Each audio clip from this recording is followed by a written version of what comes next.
Are you ready? If you're not down with that, we got 2 words for ya. What's up? I'm awesome. Hello, ladies. Hey, ladies. Hey, really? Really? Oh, yeah. Yes. Yowie, wowie. Like mom. Baby. To believe that. Welcome to the 2 Words Podcast, where the wrestling is real and the people are fake. My name is John, and this is the 2 Words Podcast. With me, as always, my tag team partner, Radio Matt. How we doing today, Radio Matt? I am excited to have you back. I'm excited to be You back. missed the whole show. I did. First time ever. That was, yeah, and we just did you just did the show without me. We had to. Yeah, we had to. Yeah. Normally we just don't. It was good. I'm glad that you wound up doing that interview, because as I was listening, I'm like, oh, Matt did that so much better than I was going to.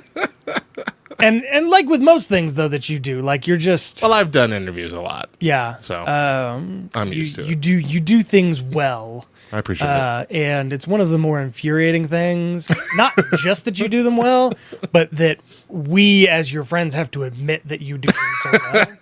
Because we hate being nice to each other. Yeah. We all really do. But Compliments physically hurt us. But you know, as excited as I am to be back, I am extra excited because today is the 2 Words Podcast Season 7. I don't. How long we been doing this? How long have we been doing this? I forget every year. It is the season finale, and as with tradition, we always do our superstar spotlight.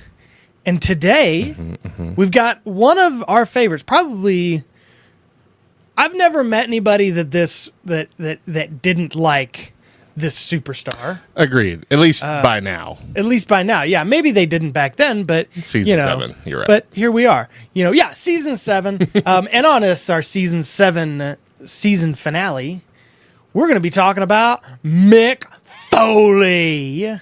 Oh man, Mrs. Foley's baby boy. it is Foley's baby boy, everybody's favorite mall Santa.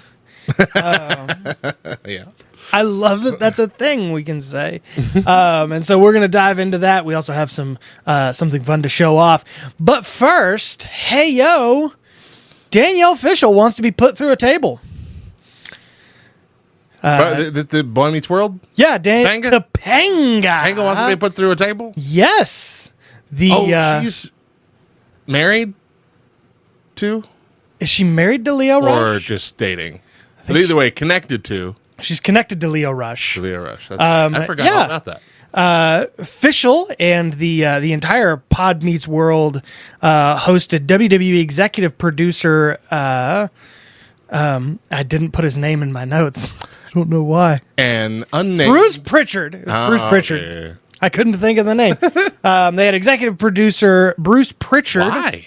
On their podcast. Was We'll it talk because- about the several wrestling crossovers. I forgot that they had like that Vader. the series and that stuff. had. Vader was like the dad of one of the Yeah, characters. most notably the canon that everybody's favorite poet writing enforcer, Frankie Stacchino's father, That's who it was was. Big Van Vader. Yeah.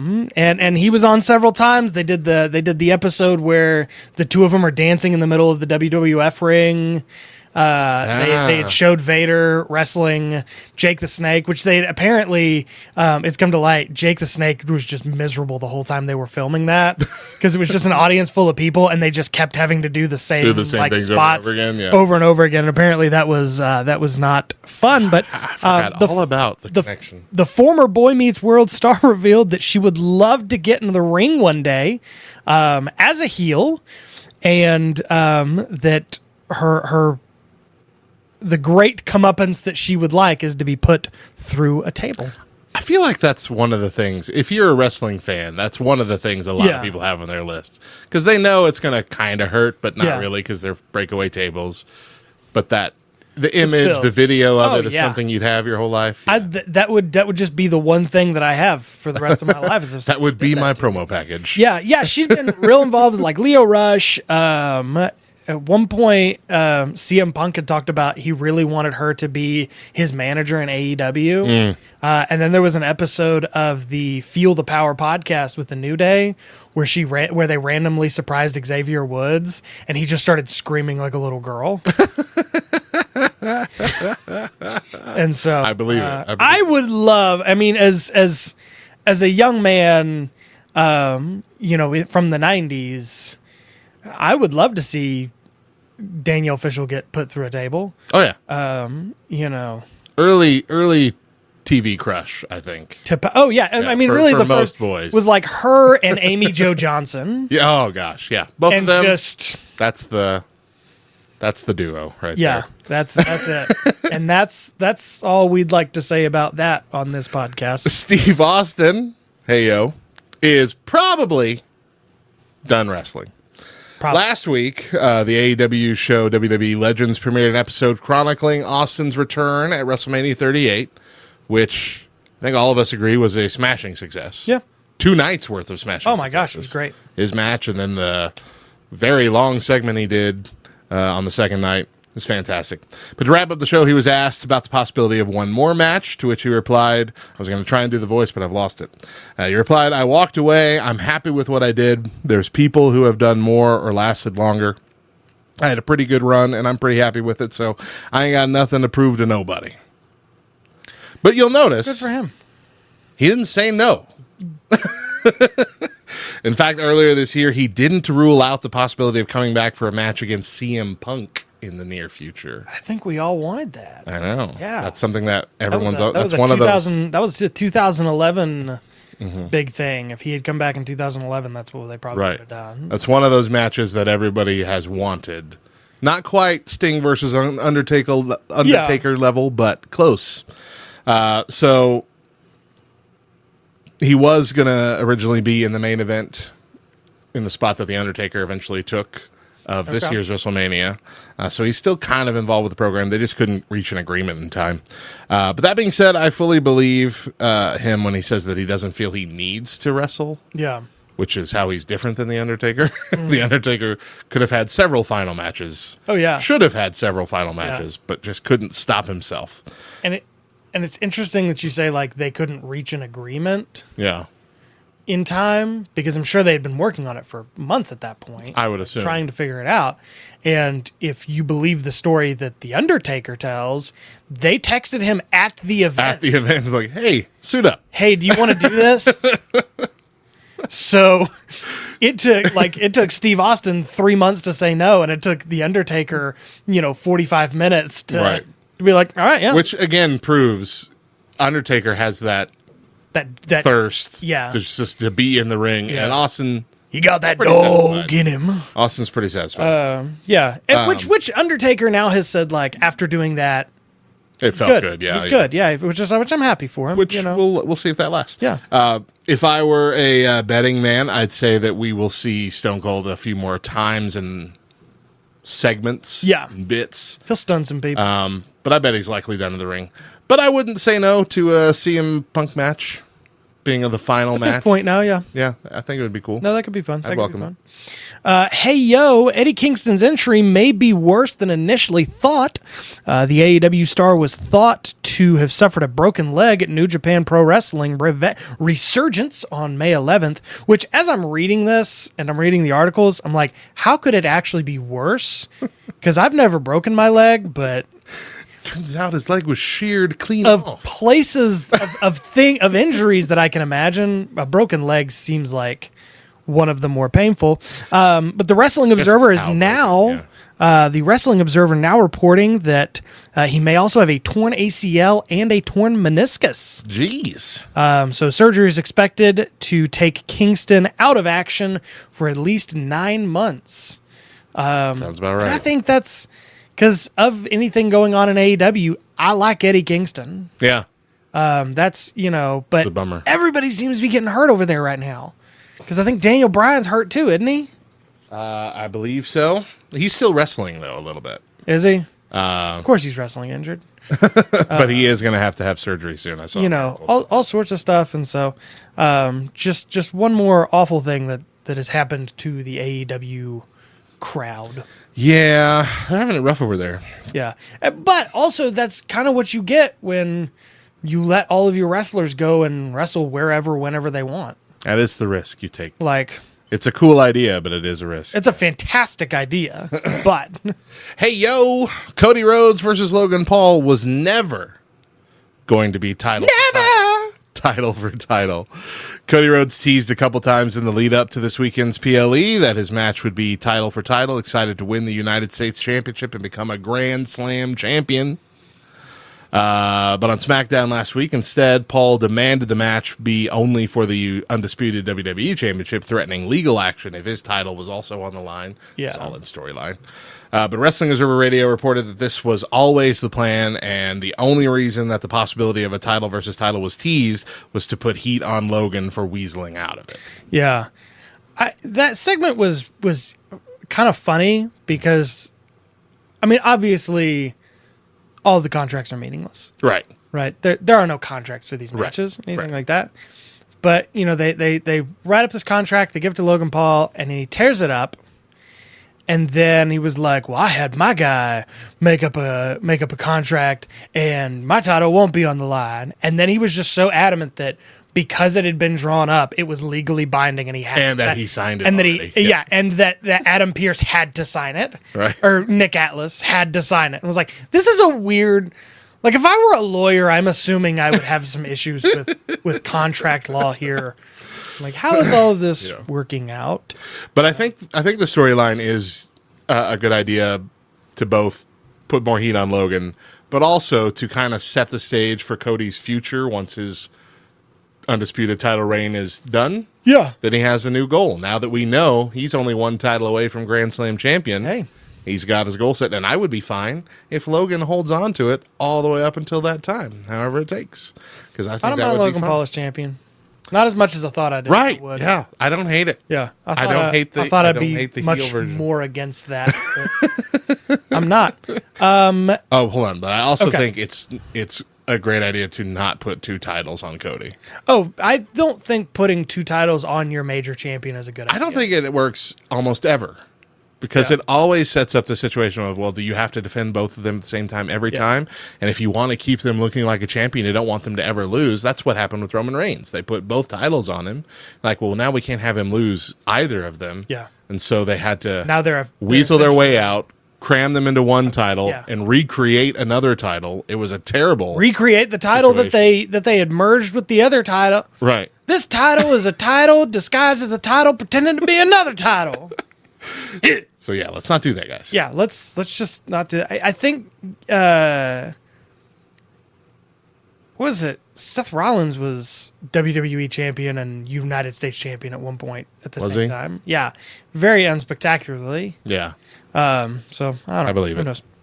But speaking of titles, the WWE Speed Championship has been around for 3 weeks, and I already don't care. I think it looks kind of cool. It's kind of a fun. It's a very like internet, and I know that it's. I mean, let's face it. It's. Oh no, I can't think of his name. The Long Island IZ. Oh, it's Zack Ryder. Zack Ryder's Zack Internet Cardona. Championship. Yeah. That's all it is. It's the Internet Championship. It's his YouTube Championship because it's only defended on Twitter, isn't it? Or X. Yeah, on X. Do we still call it Twitter? Look, I think we were holding on to Twitter because it still took you to twitter.com no matter what you did. Yeah. But now he's finally been able to change that, and so Twitter takes you to X now instead of vice versa. So I guess now it's official. What is the act of Just posting. They Posting got rid. it. They got rid of it. They got rid of. They had the phrase was on everybody's lips. They owned that property. Owned that word. Tweet. Yep. And now it's the same Yeah. as everybody else. I hate that. I hate that for It was it's one of the dumbest ideas Elon Musk. And I didn't even like Twitter. In but fact, just for the legacy. I of don't it. check I don't even check Twitter. I don't know my login for Twitter. I'm not sure I know my Twitter handle. I think it's J_Berkey. Yeah, I'm pretty sure that's it. But but still, as someone who grew up without Twitter and saw it come to life, you're like, oh, this is fun, And now here we are. But yeah, we have the Speed Championship. I'm just like, yeah. Look, it's pulling in numbers on Twitter. It's doing what it's supposed to be doing. So, well, that's good. I guess it's fine with me. I guess if that's how you make money, and like you said, it's a fun internet looking championship. It's got the kind of all the colors on it, and yeah, I'm confused as to why they. It's almost like it's not canon. Yeah, because Ricochet is having a bit of a storyline on Raw. And he's not carrying that title belt around. Yeah. He's not even mentioning that he's the champion on it. Yeah. He's acting like his career is sunk and he needs to make a change. I'm like, well, you're a champion currently. Yeah, like you have right a now. championship. And here's the thing: it's honestly a beautiful idea. Like, hey, we're going to put something that's only on Twitter, and we're going to make sure it's only 3 minutes long because that's a good attention span for people. That's a good post. Like, I worried that it was too short, but I think it's right on the money. It's fine for what it is. But at the same time, I'm worried it's going to become much like the 24/7 championship, where it's just like one day we stop having it. Almost certainly that's what's going to happen. Yeah, it just stops being a thing. Or the cruiserweight championship. Yeah, I think it'll be worse. I mean, at least with the 24/7 champion, we kind of got the ending of it where still like what's her name threw it in the trash. Yeah, but I think one day it'll just be we're done. The end of it? Yeah, we never saw it again after that. Okay, that was the symbolic ending. Okay, fair enough. Do you have anything else? Yeah. Okay. Hey yo, Bray Wyatt's wife was emotional seeing Fireflies at Backlash. When Jey Uso came out at France's Backlash, weren't we all? Yeah. The crowd organically added a major element to Jay's arm bouncing entrance, holding up their phone lights and bouncing the Fireflies along with Jay. This was not planned or encouraged by WWE, but this was one of several surprises that the France crowd had for WWE. What a crowd that was. Yeah. Too. Good night. So it was real funny because, you had... You had Deporticus on last week. Yeah. Deporticus. Sorry. Deporticus. On last week. And I seen one of his videos where he was like, this crowd is amazing. Mm-hmm. And almost like 10 seconds after I read the title of that video, our friend Mike Thompson messaged me and was like, is this crowd ever going to shut up? He's like, I can't make it through. And so it was very interesting. Two types of fans. It was a fun crowd. Yeah. I'm just worried that we're gonna get PLEs at 10 o'clock in the morning. Yeah. For the rest of because at some point they're gonna do it to WrestleMania. They are. They almost certainly are. They're going to do possibly in Wembley Stadium. Possibly not this. I mean, this next one's in Las Vegas, but possibly the next one. It's already being hinted that it might be. Dude, Allegiant Stadium's going to look dope. They are also talking to Saudi Arabia about having a WrestleMania there. They can't. Which I don't want. They just can't. Anyway, JoJo Offerman, Bray Wyatt's widow, apparently texted Jay after the show. Here's what he said about it. He said his wife, JoJo, Bray Wyatt's wife, had texted me and just said how much she was emotional watching. She saw clips of it on YouTube, and that let me know right there, all right, I'm going to keep it. I hope it sticks with me, man. I never asked for it. They did it, and I just want to keep it now, or keep it with me now. So while almost certainly the Firefly reaction will remain a part of the Uncle Howdy stable once it gets established, whatever that looks like. Sharing the Fireflies with Jey Uso is certainly a welcome sight. But speaking of Uncle Howdy, just a brief addition. We've seen lots of fun updates in the last 2 weeks, including an hour-long Twitch stream that was a bit unhinged on WWE official Twitch channel that was hacked. Did you watch any of that? I did not. I didn't know it happened. It was a lot. I'm not on the Twitches. The weirdness was acknowledged this week on WWE TV, both on SmackDown and Raw. The announcers acknowledged the QR codes and the Twitch stream and the weirdness, but kind of dismissed it pretty quickly as, I don't know what's happening. Who knows? But all signs are officially pointing to the reveal at King of Queen in the Ring this Saturday. I'm sure I'll be tweeting about it on the 2 Words X account at 2 Words LTN. You're not going to be tweeting nothing. All right, I'll be posting. Dang it. Posting it. It makes me What a feel bummer. awful. That's all I got. I hate that. Well, and lastly, for anyone with a small child or 2 ears connected to a heart, The Rock has confirmed that Moana 2 has finished filming. So, Oh, okay, good. and the only reason that I put that on there is because when I looked for wrestling news, that came up on a wrestling news website. I'm Okay. like, Are you talking about the animated? that's The one that apparently- the one that's been yeah. teased? Okay. I don't know how Because how he they teased a live action Moana at one did he? point. he did. He did. Yeah. And then they came out with this one. I get it. Like, he's The Rock. But can we stop pretending that The Rock is wrestling news anymore? He's not. And that's okay. I'm fine with it, but you know.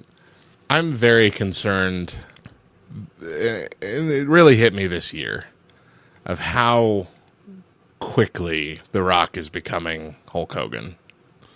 Just when it comes to his public persona and everything. Like, I've loved The Rock, and I've loved almost everything he's done. And then this year, and it's not because of his WWE storyline. I loved that. Oh, yeah. Fantastic. Final boss stuff, great. It's everything that he's done outside of it that's just been, Yeah. this makes me And the feel final weird. boss thing really seems to have been a very giving, like a very un-Hulk Hogan-like thing where he's just Correct. like, yeah, I'll give you whatever, Right. whatever works. Like, yeah. The fact that he did the better story instead of doing what he had originally planned and wanted to do, yeah. fantastic move, right move, great move. But just everything outside, it's just feeling a little cringy. Just, oh my gosh, that's rough. But I mean, you know, Moana 2. Hey, it's gonna be great. I love Moana. Man, oh no, it's fantastic. Some of my favorite music from Disney movies. It was great. It was great. And as long as they bring back Jermaine Clement, yeah, at something. least at some point. I don't even point. care if it's a different character. I just need to see. great. I love Jermaine Clement. But anyway, well, that's it for that. And so recently, though, Matt, we were sent a little gift. We were. So if you're watching on YouTube, you'll notice this 2-word sign right here. This is also behind me during the last episode's interview. This is officially our first piece of fan art. From one of the, if not the most dedicated fans of the show, our buddy Brandon. I'm not going to give his full name, but he makes pixel bead art, all of it incredibly intricate and spanning several fandoms. Mostly as a hobby, but he does it like just by eye. Builds things out. He did this just by looking at our logo, which that's hard to pixelate things that are drippy and sideways and all this kind of stuff. And he did a really good job. It looks amazing. I'm not sure. He's had an Etsy store for some of this from time to time. I'm not sure if it's open at the moment, but if it is, I'll put the store link in the description. But thank you very much, Brandon. Thank you, Brandon. It's super cool. It's super cool to get fan art Yeah. to begin with. Super cool to have fans. Super cool to know someone's watching what Or we're at doing. least one person. One person cares. Yes, thank you, Brandon. It's beautiful. I love it. At some point, when I'm done with this podcast, I'm going to try to steal it. Oh, no, it's yours. Oh, it's mine. It's your man. show, man. You have to keep the first piece of fan art. I love these things. I love being in charge somehow. No, that's great. Well, thank you, Brandon. Now moving on to the 2 words of the day. It's still kind of weird just moving from one segment to the next. Right. But acknowledging how weird it is only makes it weirder. So you're welcome, everybody. Moving on to our 2 words for today, because our 2 words are Mick Foley. Mama Foley's baby boy. Mm-hmm. I'm so excited about this because I texted you 3 names of like maybe we could do these 3. Right. And immediately after I sent it, I was like, he's going to text me back Mick Foley. Yeah. Like, the other two have maybe better in-ring careers. Mm-hmm. The other two maybe better on the mic, may have this more illustrious grit, whatever. Mm-hmm. But like when you look at Mick Foley, like I've never, like I said at the beginning of the show, I've never met anybody that was like, nah, I don't like Mick Foley. Dude's a unicorn. Dude is a singularity. Yeah. There is nobody like him. Yeah. When you combine that, the whole package that Mick Foley is. And there are people that don't like Shawn Michaels. Right. There are people that think Shawn Michaels is the GOAT. Right. There are people who don't like Triple H. There are people who think Triple H is the GOAT. There's nobody who doesn't like Mick Foley. There's very few people that think he's the GOAT, but so I guess let's just talk about it. What makes, because you were more of a wrestling fan during during the rise of height of my Mick Foley original run. Yeah. What made Mick Foley so special at that time? So I saw him pretty much from the beginning of the WWE run. He was in the boiler room. He was wearing his brown Mankind suit. He was ripping his hair out, doing that whole bit. And he was just like supposed to be this disturbed, creepy individual. He was supposed to be along the lines of the Kane, the Undertaker, the Striking Fear. I didn't care for him so much there. Okay. But as he started to get a little bit more goofy, that's when I started to care about him. And that's when I think he really started to take off. Instead of the brown weird suit, he was wearing this torn up white shirt together, with the tie. Like he was looking professional for him, still wearing sweatpants and stuff. Yeah. He's not a charisma machine. He's not an alpha dog. He's not a bodybuilder. He's fat. He's rough. He's goofy. He's slow. He looks like somebody's dad accidentally found themselves in a ring. I guess I'll do this. But what makes him so unique is the strange dichotomy of being one of the funniest characters on wrestling TV while also being or having the highest pain threshold of anybody you've ever seen on WWE anyway. Yeah. Like it's insane the lengths that he went to just in WWE, but that's not even as far as he's gone because he's been in so many other promotions. Yeah, he was in ECW the early days. He was in WCW. IWF. He did a death match there that was impossible to watch twice unless you really love gore. Death matches.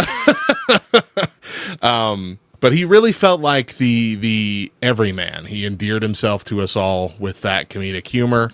And I think that he did something that can't be replicated. Mm-hmm. Not in the same way, not with the same popularity. People are going to try to be him, but nobody's ever going to be able to do what he did. Yeah. The hardcore title was created for him. Mm-hmm. The idea of having a active and kind of comedy-centric commissioner / general manager really took off when he was in the role of commissioner. He held his office in the bathrooms of whatever arena they were at. But I think what was most captivating about him to me was his overall story. His documentaries, his WWE documentaries are some of the best ones that have ever been made. Mainly because he has all this footage of him as a teenager wrestling in his backyard. Yeah. Jumping off of his roof onto mattresses. Yeah. His books are amazing. His first book, Have a Nice Day, A Tale of Blood and Sweat Socks.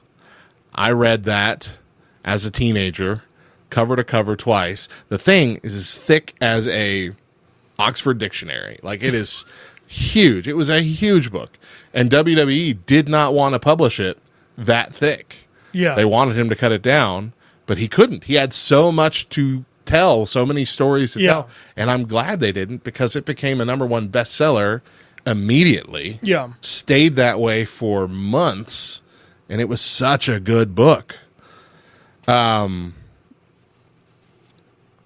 It's just there's just nobody like him, man. And I think that you talk about like somebody who put their body through so much pain and did all of these things, and there are a lot of things that he did and that nobody was willing to do, and then he did them, and they're like, oh, okay, we're gonna do them. Like all the thumbtacks, getting body slammed on a thumbtack. Mm-hmm. Nobody getting body slammed on thumbtacks until Mick Foley comes along and does it. And now everybody gets body slammed on thumbtacks. Not everybody, but, it wasn't a mainstream wrestling. And,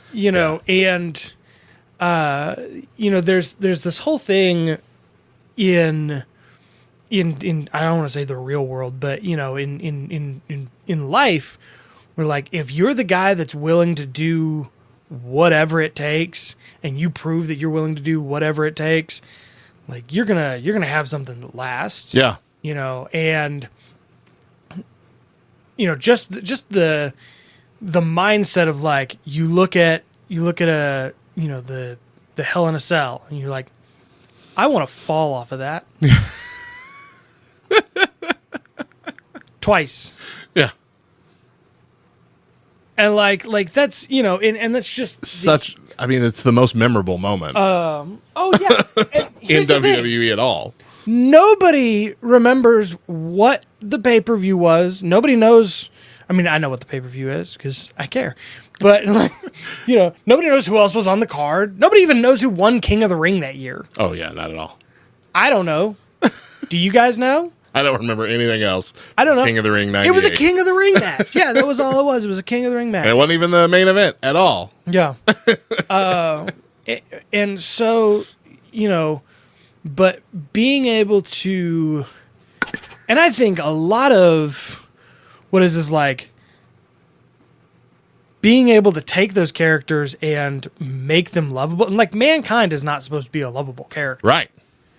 But, this idea of, okay, I'm going to have an entrance music and then I'm going to have an exit music. And, no matter how many times I win, I'm still going to be this like tormented kind of thing. And people are going to want to take pity on me and, do all this stuff. And then out of nowhere, you're like, also, I'm going to put on tie-dye and wear glasses and call myself Dude Love. And be a heel. And and be a heel in tie-dye, and then, and I'm going to go other places. I'm going to call myself Cactus Jack, and I'm going to wrestle the greatest wrestlers that have ever lived and have great matches with them. And he was the monster.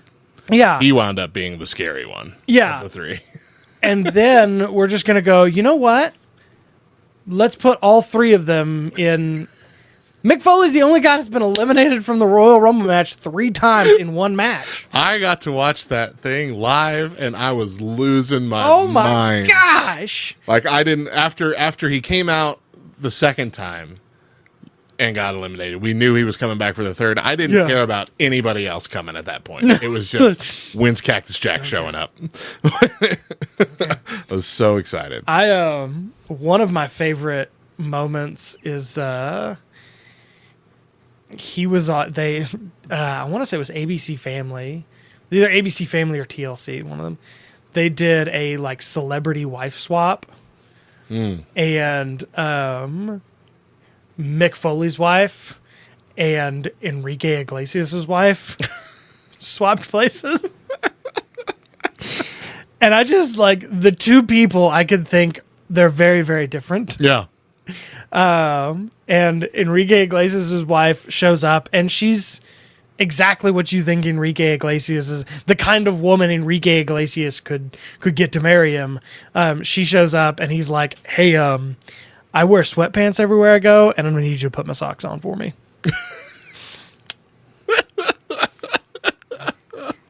That was not her, probably her favorite. I love that. Do you have any other great moments? Yeah, I kind of split them up into a couple different sections. Most memorable, of course, King of the Ring '98. Yeah, Hell in a Cell. Runner up to that would be Mick Foley versus Edge at WrestleMania 22. Oh, I forgot about that one. Also a really good, Flaming table. Basically a good sequel to that first match. That's what it was supposed to be. A callback to the King of the Ring match. Most exciting for me was that big moment that WCW regrets.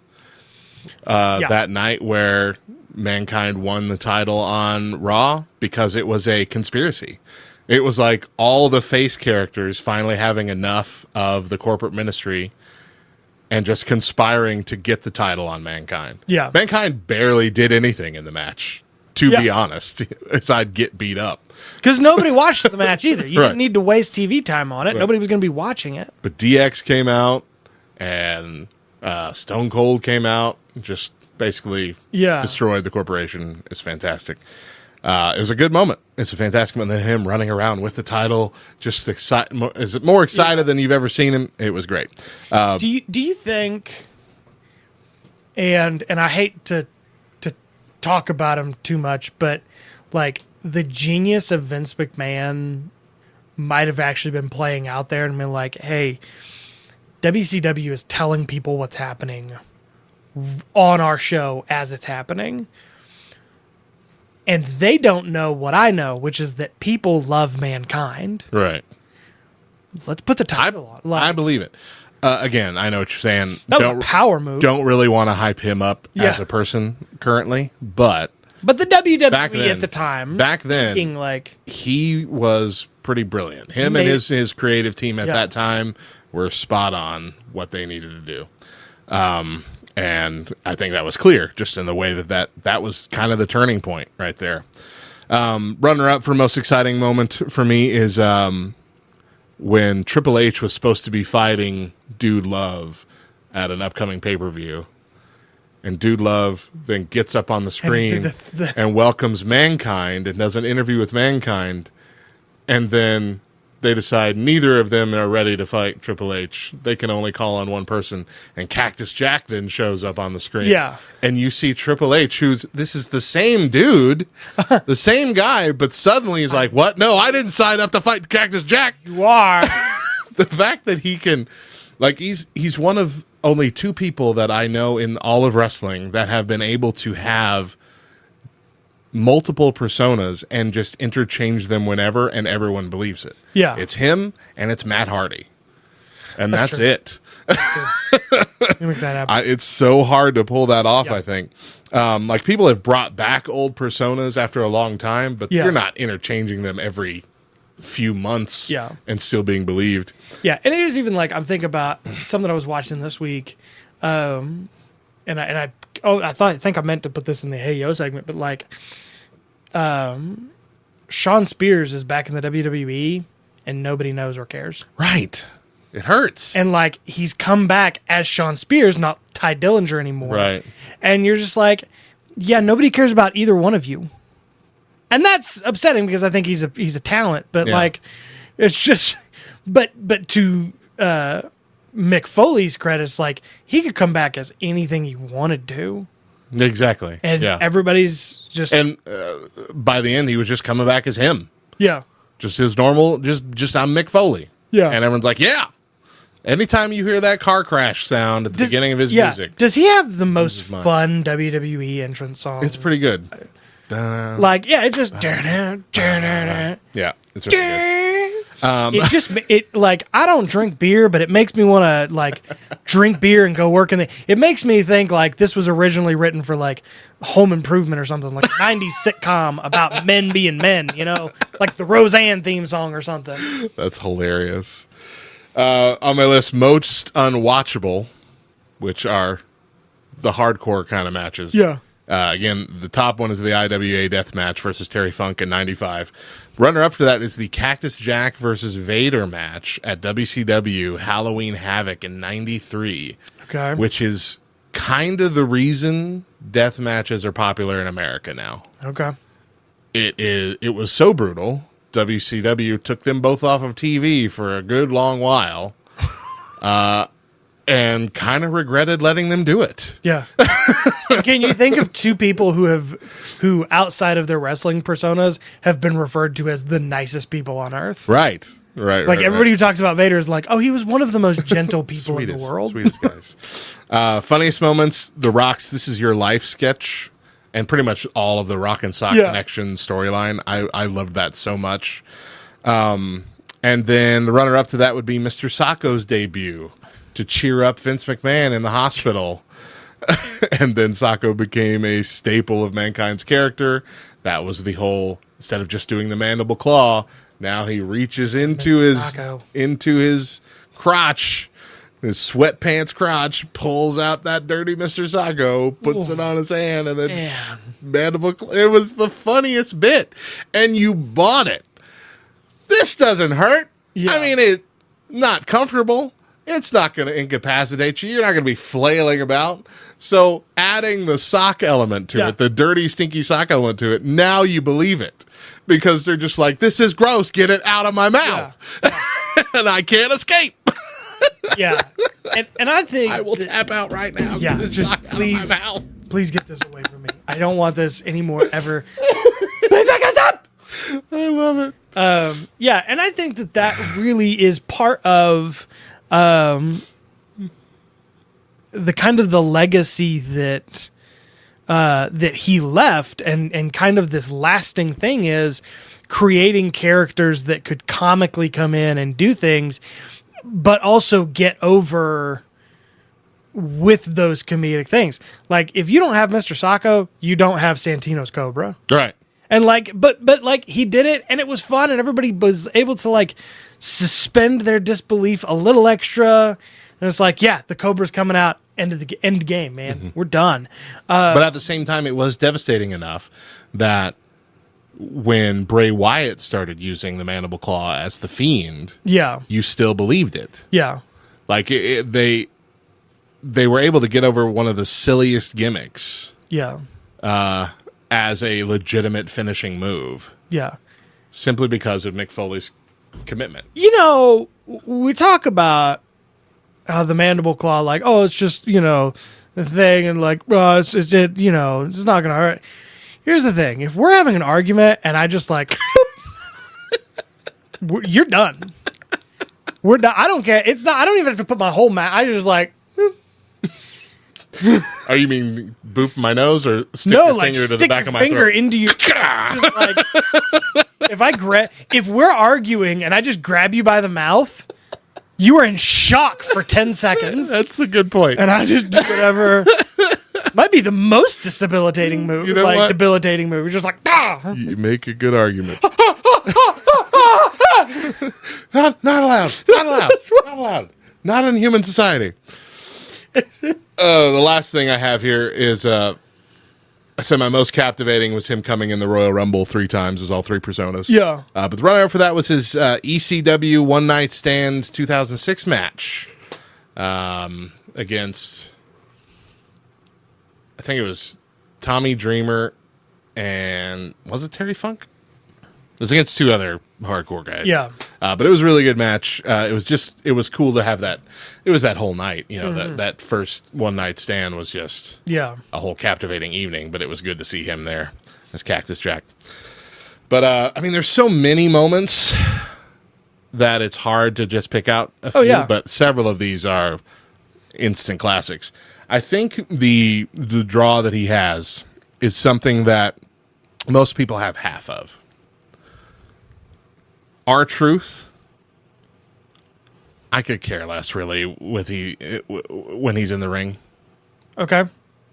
His matches are fun. Despite the fact that if he wasn't a comedy character, he would be one of the top competitors. I would agree with that. Yeah. But at the same time, who cares?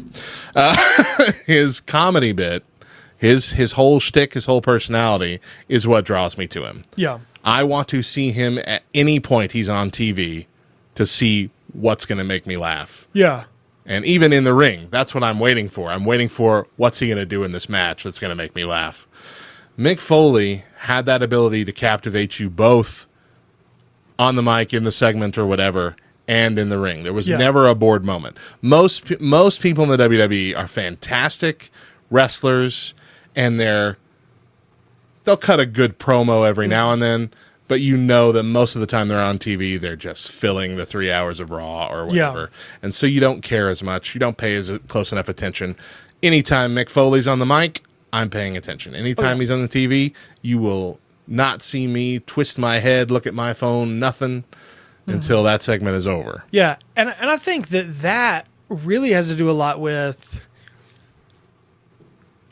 like, when we talk about great in-ring performers, we talk about, Shawn Michaels or Triple H or, Kurt Angle or Will Ospreay or, whoever. Yeah. Guys who are technically very proficient in doing things.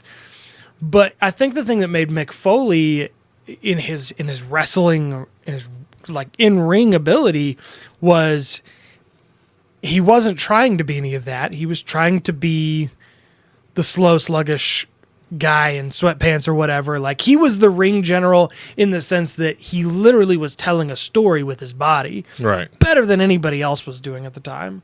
And I think that that's so important. He could just teach classes about how to get over. Right. Like, even when he got injured in the ring, he would immediately play into it to try and make it worse. Like, in that match, the King of the Ring match, when he fell down the second time, landed in the chair, smacked him in the mouth, and busted a tooth up into his nose, and, like, busted a hole in his lip, too. He's, like, putting his tongue through that hole in his lip as the camera's coming up there on purpose. Yeah. And trying to get as much blood shown as possible. And, like, he's doing that because that's his, like, draw. He feels no pain, or feels very little pain. He is, I mean, not now, but then he felt very little pain. And he wanted to make it as spectacular and painful to watch, but in that car crash sense, which is beautiful. Why the car crash is the beginning of his song, because that's what he is. He's the thing that you see on the highway that you can't not look at, even though you don't want to see it. Have to. Well, I love everything. Even just being able to go back. Like I said, I wasn't necessarily there for all that. I knew. I was one of those I was aware of, but I think every wrestling fan eventually becomes fairly aware of at least the highlights of Mick Foley, because he was such a pioneer in this new era. So many great things, and I'm so glad, I talked about last time I was on the show, that he has decided not to do one final match. I'm so very, very happy about that. And please be done. We want you to survive longer. Yeah. You're Santa Claus now. Be Santa. Oh my gosh. He's such an interesting person. That's such an interesting, I just wanted to be a mall Santa. Yeah. My whole life. And hey, if you want to learn more about Mick Foley, by the way, Peacock has For All Mankind documentary, which is probably the best documentary that's been made about his career, as well as 2 different long form interview kind of documentaries with Mick Foley. Yeah. All of which fantastic watches, even if you didn't grow up watching him. Mm-hmm. No, fantastic stuff. Well, we love Mick Foley. We hope you guys like Mick Foley. But even if you don't, it's our show. So, and with that, season 7 is gone the way of the dodo. Man. 7th season. Man, I can't believe it. And my assumption is that we're being invited to come back since Matt's in charge. I am. Matt gets to choose whatever he wants. I am now in charge of the whole network, so they can't tell me nothing. As far as the eye can see. Well, good for that. We'll be back. I don't know what it was. August. Like August. Yeah. August. That'll be a good time. First or second week. Head up that SummerSlam, and then we'll be off to the races again. But yeah, we'll tweet. I'll post on X, and he usually handles Facebook during pay-per-views here and there. Not super heavy, but enough to let you know we're watching along with you. And we're doing one more announcement. Okay. Because I don't think we made it official on the show. Is we've starting with last pay-per-view, we've started putting our title on the line. That's true. At every pay-per-view. And I am your current champion. John has snuck the title away from me. It's hanging up here. I did it. It's up there. Oh, sorry, I was looking at something else. Oh. I got distracted by something else on your shelf. Well, what? There's nothing distracting there. The Red Rangers. Oh, yeah, those are new. Red and Green Ranger. Nice. Anyway, after over 700 days. That's pretty of me impressive. holding the title. Yeah, that's pretty But impressive. you were right. We only defended it at the Big Four, and so that true. wasn't as fair. Though it was harder because we had the same match picks for these. Oh my gosh. for the smaller pay per view. And it that was came the down only to whether. reason- yeah, that was the only reason I won. Because was Uncle Howdy going to show up? Yeah. Is what we ended up. Backlash was a good pay per view, but like I told Bubba, it was a very predictable pay per view. Yeah. There You was knew nothing exactly you didn't what was think going was to going to happen there. So Which I think is why we had initially didn't do those as Yeah. a part of our game. Yeah. But I'm willing to throw a little we'll make it chaos happen. into We'll make it happen. But well, as your champion, let me be the first to say we are so glad that you've been supporting us through these 7 seasons, and we hope for as many more as we do, you guys will be here right along with us. And like I said, we'll be back in August with even more crazy fun. So, but until then, my name's John. His name's Matt. And if you're not down with that, we got 2 words for you. Bye. What ho? What ho!